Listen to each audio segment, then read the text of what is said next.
C'est la tendance du moment, les légumes fermentés. Ni crus, ni cuits, ces légumes qui ont passé quelques semaines dans la saumure nous offrent des bienfaits pleins de goût.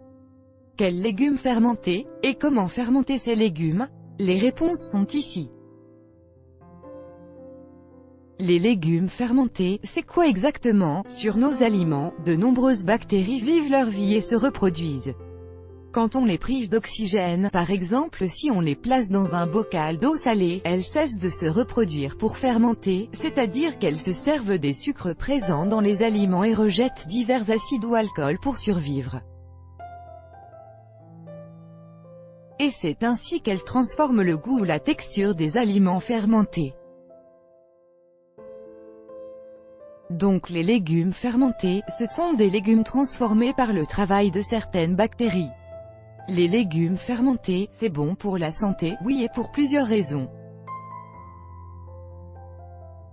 D'abord, ils permettent une meilleure digestion car c'est un peu comme si les bactéries les avaient déjà préparés ou prédigérés. Ensuite, ils sont pleins de vitamines, ils comportent autant de vitamine C que les légumes frais, et de minéraux, et de probiotiques, qui permettent à notre intestin de mieux fonctionner. Il semblerait même que les légumes fermentés aient une action bénéfique sur notre système immunitaire. Toutes les raisons sont donc réunies pour en consommer au moins de temps en temps, presque tous, à part les pommes de terre, que l'on déconseille. Sinon, des cornichons au chou-fleur, en passant par les carottes, les tomates, les haricots verts, l'ail, les courgettes, tous les légumes peuvent se mettre à fermenter. Certains légumes seront meilleurs si vous les râpez avant de les mettre à fermenter, comme les carottes, et autres légumes racines, les choux. Les autres pourront être mis à fermenter en gros morceaux. Quel matériel faut-il pour réaliser ces légumes fermentés? Des bocaux en verre avec couvercle hermétique et joints en caoutchouc. Quelle que soit votre recette, il vous faudra les ébouillanter pour les stériliser avant de les remplir, du sel non raffiné, vérifiez bien qu'il ne comporte aucun conservateur, cela donnerait un mauvais goût à votre bocal, de l'eau sans chlore, eau de source ou eau filtrée, des légumes, des aromates éventuellement, grains de coriandre, de moutarde, de poivre, laurier, estragon ou autres herbes, ail et tapin. Préparez le liquide dans lequel vos légumes vont fermenter, il s'agit ni plus ni moins d'eau salée. Côté proportion, comptez une cuillère à soupe de sel par litre d'eau, soit 30 g par litre. Étape 2, les légumes maintenant.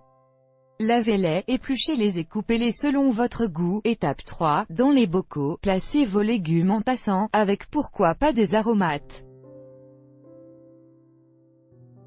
Complétez avec votre eau salée en laissant 2 cm d'air dans chaque bocal. Refermez les bocaux. Étape 4, pour que la fermentation démarre, mieux vaut que les bocaux soient placés à température ambiante, voire un peu plus, 25 degrés Celsius, pendant 2 jours. Ensuite, vous pouvez les laisser dans une pièce entre 15 et 18 degrés Celsius. Vous pouvez déguster au bout d'un mois. D'autres questions sur les légumes fermentés, y a-t-il des risques pour la santé si ça fermente mal? Si vos légumes fermentent mal, vous le sentiriez tout de suite, l'odeur vous suffirait pour vous en dégoûter. Cela peut se produire si vous avez ouvert le bocal en cours de fermentation. Combien de temps se conservent les légumes fermentés?